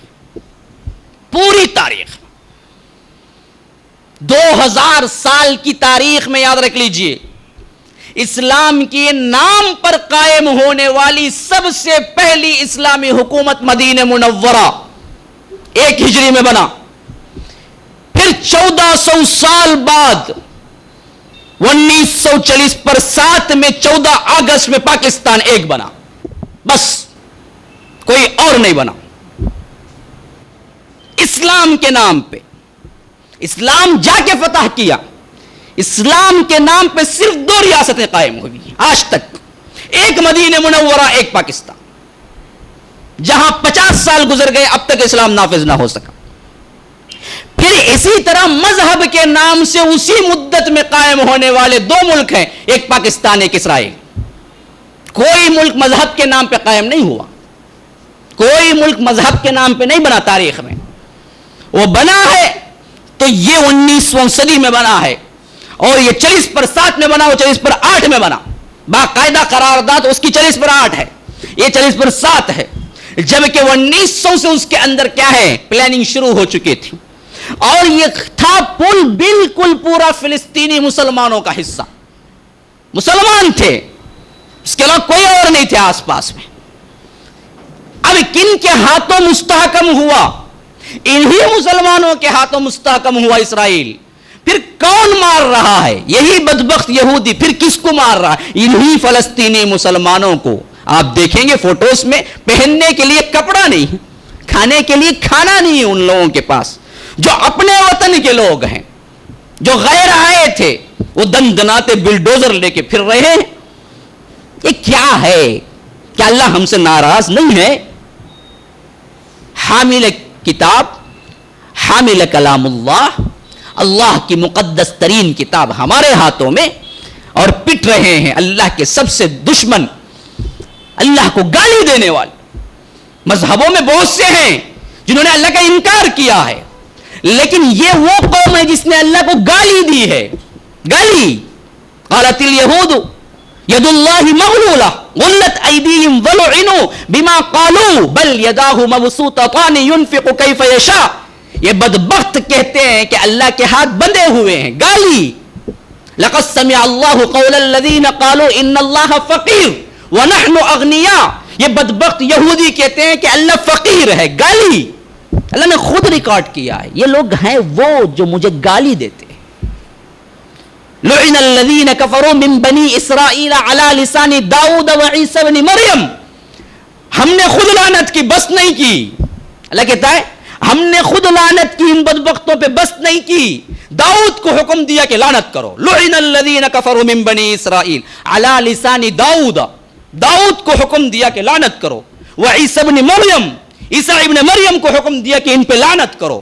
ایسی ملعون قوم، ایسی مغضوب علیہ قوم، ایسی اللہ کی دشمن، ایسے اللہ تبارک و تعالی کو گالی دینے والی، اللہ کے غضب میں گرفتار، اللہ کی دشمن، اللہ کے ماننے والوں کی دشمن، لیکن آج پوری دنیا میں دندناتی ہوئی پھر رہی ہے۔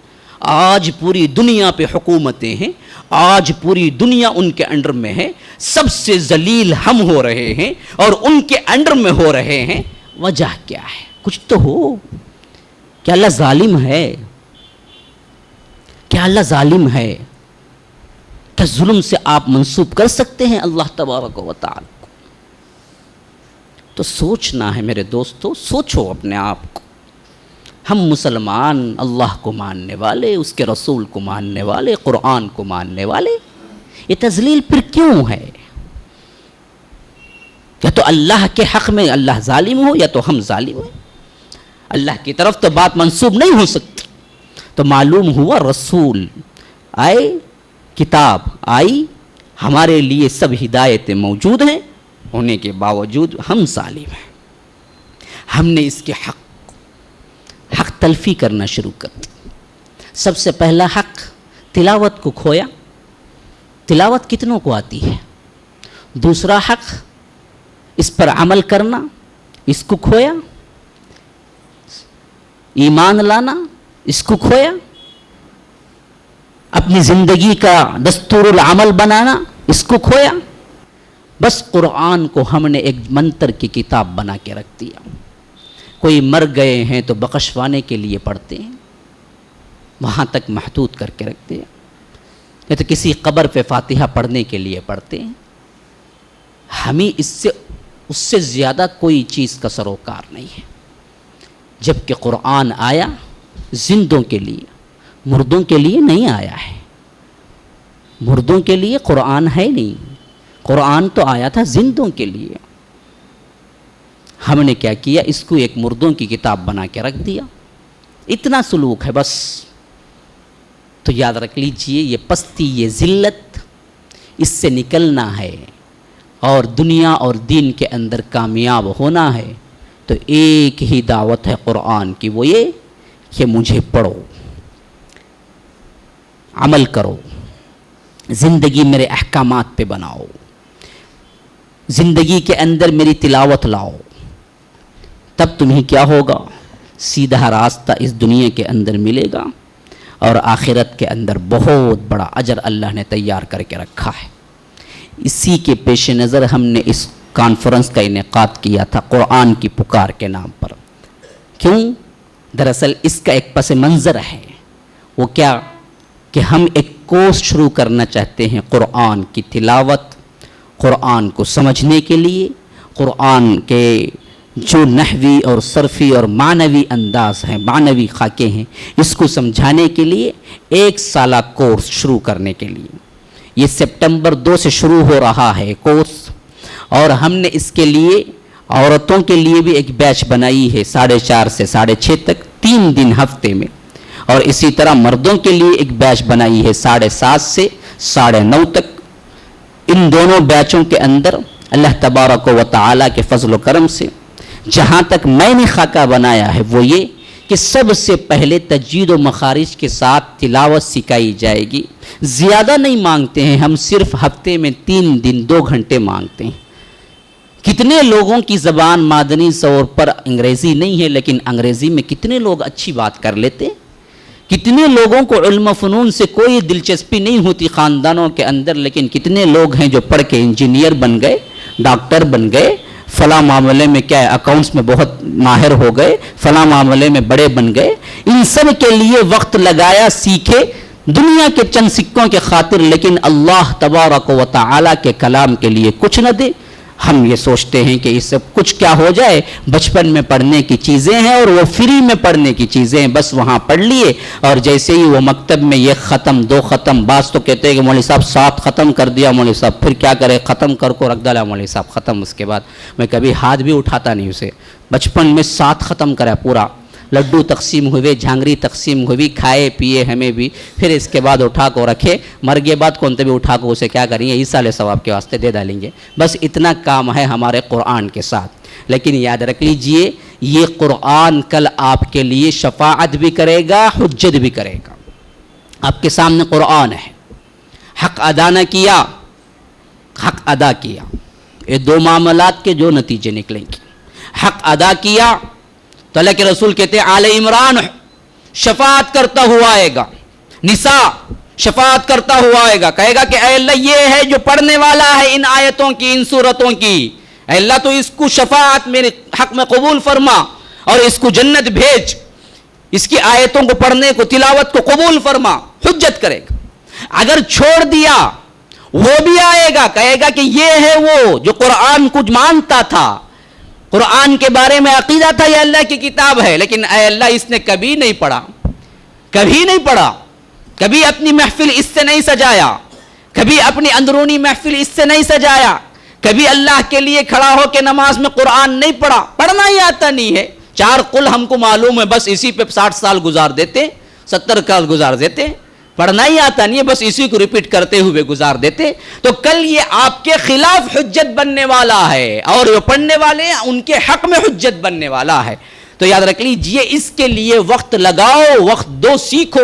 تو ہم نے تلاوت رکھی ہے تجوید و مخارج کے ساتھ، اور عمر کی کوئی قید نہیں، صرف بڑا ہونا، 15 سال بچے نہ ہوں، بڑے ہوں، اور جتنے جو بھی بڑے ہیں وہ لوگ سمجھیں کہ اپنے آپ کو کہ مجھے وقت ابھی اللہ نے ہدایت دی ہے، کوئی اس میں شرمندگی اور جھجک کی کوئی بات نہیں ہے، اللہ کا کلام ہے، اس کے لیے تیاری کرنی ہی کرنی ہے۔ اللہ نے توفیق دے دی، اللہ نے بات سمجھا دی، یہ اس کی سب سے بڑی نعمت ہے۔ آگے بڑھنا چاہیے کہ عموماً جب بھی میں کلاسز شروع کیا ہوں تجربہ یہی ہے کہ عورتیں تو آگے آ جاتی ہیں لیکن مرد حضرات بڑے پیچھے ہیں، یہ نہیں ہونا چاہیے۔ اور آج کا دور تو ہے ہی عورتوں کا، کس معاملے میں دیکھو وہی نظر آتی ہیں، اور یہ مرد بہت پیچھے نظر آتے ہیں، حالانکہ معاملہ اس کے برعکس ہونا چاہیے۔ تو مرد حضرات بھی اپنے اپنے جاب سے وقت نکالیں، 3 دن کا معاملہ ہے، 3 دن 2 گھنٹے، اور اس میں تلاوت کے ساتھ ساتھ پھر عربی کی بنیادی گرامر، صرف و نحو یہ سمجھائی جائیں گی، پھر الفاظ اور معنی آپ کو دے دیے جائیں گے۔ میں آپ کو اس کا ایک ہنس بتا رہا ہوں، دیکھیے قرآن میں اگر آپ مان لیں کہ 10,000 الفاظ ہیں، لیکن یہ 10,000 الفاظ ریپیٹیشن میں ہیں، ریپیٹ ہوئے بغیر اگر آپ اس کو سمرائز کریں گے تو آپ کو 1500 الفاظ سے زیادہ نہیں دکھیں گے۔ تو معلوم ہوا اصل 500 ہیں، 500 یاد کر لیے اور معنی سمجھ لیے تو قرآن میں کہاں کہاں آئے گا آپ خود معنی سمجھیں گے۔ مثلا سمجھے الحمدللہ رب العالمین، اب حمد کا معنی تعریف آپ نے جان لیا، اب یہی الحمد آ رہا ہے پھر انعام کے شروع میں، الحمدللہ فاطر السماوات والارض، الحمدللہ فاطر کے سامنے آ رہا ہے جاعل الملائکۃ رسلا اولی اجنحۃ مثنی وثلاث ورباع، کہف کے شروع میں آ رہا ہے الحمدللہ الذی انزل علی عبدہ الکتاب، فرقان کے شروع میں آیا ہے کہ الحمدللہ الذی نزل علی، کتنی جگہ الحمد آ رہا، ایک حمد کا معنی جان لیے تو کتنے جگہ الحمد آئے گا آپ جان لیں گے کہ وہاں تعریف مراد ہے۔ تو ایک ایک لفظ کئی مرتبہ ریپیٹ ہوا ہے اصل میں، تو ایک لفظ اور حرف کا ایک مرتبہ معنی آپ جان لیں گے تو جہاں جہاں آئے گا آپ کو خود اندازہ ہو جائے گا۔ قرآن پڑھیں گے تو ایک حلاوت، تراویح میں کریں گے یا خود اپنی تلاوت کریں گے تو اس کے اندر معنی سمجھنے کی ایک استطاعت پیدا ہو جائے گی۔ تو یاد رکھ لیجئے ہم یہی پرووائڈ کرنا چاہتے ہیں کہ یہ مخصوص الفاظ آپ کو دیں گے، اور اس حیثیت سے آپ کو ایک حد تک قرآن فہمی اور قرآن کے معنی سمجھنے کا ایک استطاعت پیدا ہو جائے گی انشاءاللہ العزیز۔ پھر اس کے علاوہ حرفاً لغوی اور معنوی اعتبار سے پارہ سورہ نبا سے لے کر ناس تک حفظ کے ساتھ آپ کو اس کے معنی الفاظ بتائے جائیں گے، پھر مکمل دورہ ترجمان القرآن جو ہے وہ پورا ادا کیا جائے گا۔ اس کے لیے ہم نے باقاعدہ فارم رکھا ہے، فیس رکھی ہے، کوئی یہ نہ کہے کہ فیس کیوں رکھی ہے، فیس اس وجہ سے رکھی ہے اور اچھی خاصی ہی رکھی ہے، کوئی معاملہ نہیں ہے۔ اور اچھی خاصی کا مطلب یہ بھی نہیں ہے کہ 3-4 ہزار ہو ماہانہ، 500 روپیے ماہانہ رکھے ہیں ہم، اور 1000 روپیے ایڈوانس رکھے ہیں ہم، اور ٹرم فیس 1500 کے ساتھ 1000 روپیے ملا کے پے کرنا پڑے گا پہلے ہی مرتبہ۔ یہ سب اس وجہ سے میں ادا کر رہا ہوں کہ بہت سے کورسز میں بھی 200 روپیے فری رکھ کے بہت اکتا چکا ہوں۔ شروع میں یوں تعداد کھڑی ہوتی، دیکھو ادھر دیکھو بیٹھنے کے لیے جگہ نہیں، ادھر دیکھو بیٹھنے کے لیے جگہ نہیں، لیکن کتنے دن؟ 2-3 ہفتے، بس اس کے بعد دیکھو فون کر کے بلانا پڑتا کہ بھائی نہیں آئے گزشتہ ہفتہ، SMS نہیں آیا نا مولوی صاحب، ہمیں کیا کریں گے، خیال ہی نکل گیا دل سے۔ یہ حالت ہے دینی کوشش کی. اللہ معاف کرے ہمارے مسلمانوں کو. اور میں یہ بات حقیقتاً کہہ رہا ہوں, کوئی فخر کی نہیں. میری عمر تقریباً 18-20 سال کے درمیان ہوگی جب سے میں کوشش اٹھا رہا ہوں. حالانکہ دیکھا جائے تو زیادہ عمر نہیں ہے اب, لیکن پھر بھی تقریباً 10-12 سال کا تجربہ ہے ان کوشش کا. جتنے خلوص سے فری رکھ کے اٹھاؤ, حالت وہیں پہنچتی ہے کہ اختتام کی نوبت ہی نہیں آتی, خود ختم کر دیتے, خود ہی گم ہو جاتے. کن کو پھر بٹھا کے کوس اٹھانا پڑے گا؟ کیوں؟ دین کی کوئی اہمیت ہمارے پاس نہیں ہے. اسی وجہ سے مجبوراً ہم نے یہ قدم اٹھایا ہے. خواہ میرے پاس کیا ہے 10 افراد ہی کیوں نہ آئیں, کوئی مسئلہ نہیں, لیکن میں ان کو ٹھوس تعلیم دینا چاہتا ہوں تاکہ وہ لوگ اس قرآن کی دعوت کو سمجھیں, پھر اپنی زندگیاں لگائیں, پھر اس کے لیے تگودو کرتے رہیں. جب تک اس کو نہیں سمجھیں گے, دل سے نہیں مانیں گے, تب تک یہ معاملہ ادا ہو ہی نہیں سکتا, اس قرآن کی دعوت پھیل ہی نہیں سکتی. اسی وجہ سے ہم نے یہ تمام چیزیں رکھی ہیں. انشاءاللہ العزیز یہ 26 سے, کل سے آپ کو السلام انٹرنیشنل اسکول میں 5 سے لے کر 8 تک کے وقفے میں شام میں آپ کے لیے کھلا ہوگا. جو کوئی وہاں رجسٹر کرنا چاہے رجسٹر کر سکتا ہے. انٹرویو ہوگی اور فیس جو پے کریں گے انشاءاللہ العزیز 2 سے کوشش شروع ہو. پورا 1 ہفتہ اس کے لیے رکھا گیا ہے کہ آپ لوگ اس کو سمجھیں اور اس میں فارم آ کے فل کر کے داخلہ لے سکتے ہیں. پھر انشاءاللہ 2 پیر جو آ رہی ہے اگلا, وہ 2 پیر سے ہم شام کی بیچ شروع ہوگی. پھر اس کے بعد رات کی بیچ شروع ہو جائیں گے. تو آپ تمام سے پرخلوص اپیل کی جا رہی ہے, اس کاس کو جو کچھ آپ نے بیٹھ کے 1.5 گھنٹہ دیا ہے, اس کا ایک پس منظر ہے, وہ دعوت ہے اس کورس کی کہ آپ لوگ اس کی اہمیت کو سمجھیں, اپنی زندگی میں لانے کی کوشش کریں. خواہ الف با تا بھی نہ جانتے ہوں کوئی مسئلہ نہیں, ہر کوئی آ سکتا ہے. ہم انشاءاللہ اس کو ابتدائی انداز میں تعلیم دیں گے. تلاوت کلام پاک کے بعد, تجوید و مخارج کے بعد, صرف و نحو عربی میں لغوی اعتبار سے بنیادی باتوں کے بعد ہم قرآن کو سمجھنے کی کوشش کریں گے. اللہ تبارک و تعالی جو کچھ سنا ہے اس پر عمل کرنے کی توفیق عطا فرمائے. ھذا وباللہ التوفیق, صلی اللہ وسلم علی نبینا محمد. اسأل اللہ لی ولکم ولسائر المسلمین من کل ذنب فاستغفروا انہ هو الغفور الرحیم. ہر سر میں فیشن کا سودا, ہر جگہ سنیما کا چرچا ہے. فلمی گانے ورد زبان, قرآن کی تلاوت بھول گئے ہے. فلمی گانے ورد زبان, قرآن کی تلاوت بھول گئے. انگریزی پڑھایا بچوں کو, قرآن پڑھانا بھول گئے. سائنس کا شوق بڑھا جتنا, ہم دین سے اتنے دور ہوئے. سائنس کا شوق بڑھا جتنا, ہم دین سے اتنے دور ہوئے. پاتے ہی نہیں تعلیم کو ہم, قرآن کی تلاوت بھول گئے. پاتے ہی نہیں تعلیم کو ہم, قرآن کی تلاوت بھول گئے. انگریزی پڑھایا بچوں کو, قرآن پڑھانا بھول گئے. ایک لفظ